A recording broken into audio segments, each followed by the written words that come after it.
सर्वात आधी मिक्सरच्या भांड्यात भाजून ठेवलेले मखाणे आणि फुटाणे घेतले आहेत. याची बारीक पावडर करून घेतली आहे. एका पॅनमध्ये 2 चमचे तूप घ्यायचं आहे. त्यामध्ये दूध घालायचं आहे आणि साखर घालायची आहे. आता साखर विरघळेपर्यंत हे ढवळून घेऊया.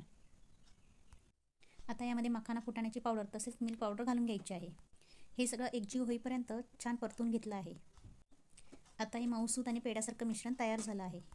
आता मी माझ्या स्टीलच्या चॉपिंग बोर्डवर थोडंसं तूप घालून हे मिश्रण छान मळून घेतलं आहे.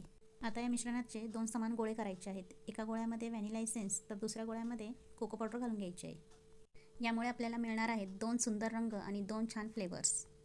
आता या दोन्ही मिश्रणांचे छोटे छोटे गोळे करून घेऊयात.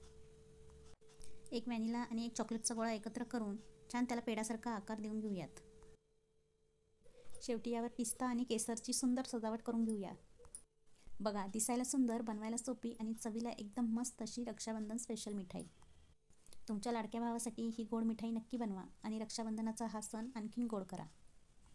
आणि व्हिडिओ आवडला असेल तर लाईक करायला विसरू नका.